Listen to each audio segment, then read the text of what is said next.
Oi, gente, tudo bem com vocês? Espero que todos estejam bem. Sejam bem-vindos a mais um vídeo aqui desse canal. Seguindo a nossa programação, hoje é um vídeo de pessoas notáveis, mentes brilhantes. Espero muito que vocês gostem da história que eu escolhi pra trazer aqui no vídeo de hoje. Peço que vocês deixem a curtida de vocês aqui embaixo, que me ajuda bastante na divulgação do canal. Comentem o que acharam do vídeo, comentem sugestões de vídeo que vocês querem ver por aqui, que eu vou estar lendo e trazendo o mais breve possível pra vocês.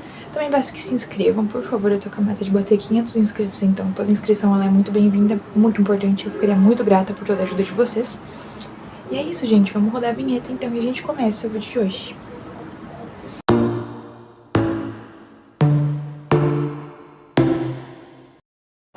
Alexandria, 400 anos depois de Cristo. Imagine uma cidade onde o passado e o futuro colidiam todos os dias nas ruas de mármore. Fundada por Alexandre o Grande, ela era o cérebro do mundo antigo, um lugar onde gregos, egípcios, judeus e romanos tentavam, nem sempre pacificamente, dividir o mesmo sol. Mas o século V trazia uma nova tensão. O Império Romano se despedaçava no Ocidente. Já no Oriente, Constantinopla tentava segurar as pontas, e a religião, que antes dividia espaço com os deuses antigos, agora exigia exclusividade. No centro desse turbilhão, uma figura se destacava, não pela espada, mas pela palavra. Hipatia, filha de Alexandria, filósofa, matemática, astrônoma, e para alguns, a última guardiã de um mundo que estava prestes a desaparecer.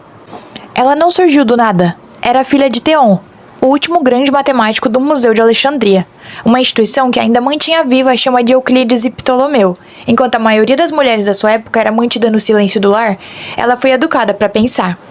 Ela falava sobre uma ideia chamada Uno, que era uma ideia que unia o divino à lógica. Ela dizia que ele não era algo que se encontrava fora de nós, era a ordem lógica que permeava o universo. Entender matemática é entender a linguagem do divino.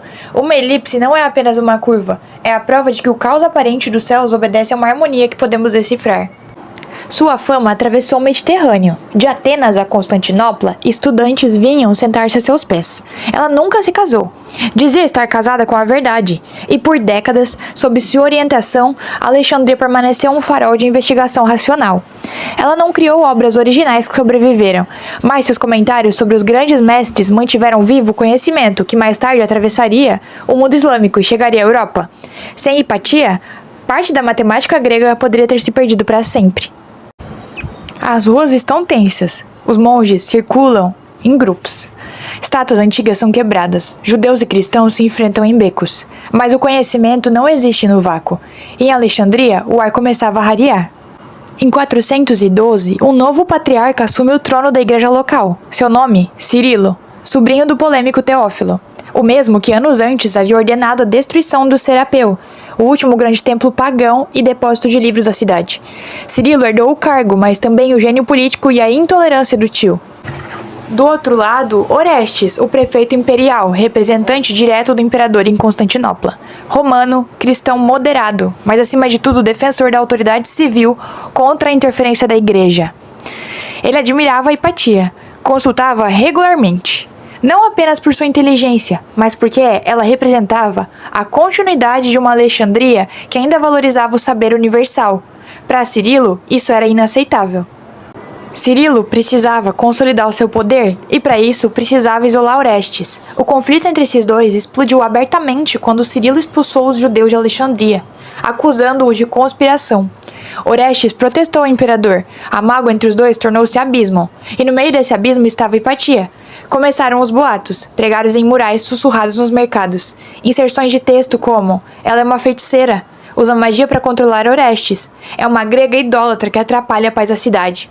Ela nunca se converteu ao cristianismo, nunca precisou. Sua heresia, aos olhos dos fanáticos, era maior que qualquer religião. Ela acreditava que a razão humana podia, sozinha, compreender o divino, e isso numa cidade que queimava hereges era sentença de morte. Março de 415, Quaresma, um período de fervor religioso exacerbado. Hipatia voltava para casa após mais uma aula, quando seu caminho foi bloqueado. A sua carruagem foi parada abruptamente. Dezenas de homens vestidos de escuro, os Parabalani, cercaram o veículo. Eles não usaram armaduras, mas sim a violência. Um deles puxou a porta. Mãos ásperas agarraram Hipatia pelos cabelos. Eles originalmente eram irmãos leigos que cuidavam dos doentes durante epidemias, mas sob o comando do Cirilo, tornaram-se seu braço armado, uma milícia de monges fanáticos, prontos para executar a vontade do patriarca nas ruas. Historiadores os chamariam, séculos depois, de terroristas cristãos. Ela foi arrastada. Ela não gritou, manteve a dignidade. As pessoas nas ruas se afastaram. Algumas viram o rosto, outras observaram, paralisadas. O que aconteceu naquela igreja, o antigo Caesareum, um dos templos mais suntuosos construídos por Cleópatra, agora convertido em catedral, chocou até mesmo os cronistas da época. Eles a esfaquearam com cacos de cerâmica. O historiador Sócrates Escolástico, que viveu na mesma época, escreveu: despedaçaram-na membro por membro. Outros falam de conchas de ostras usadas para rasgar sua pele. O corpo, ainda vivo por muito tempo, foi esquartejado.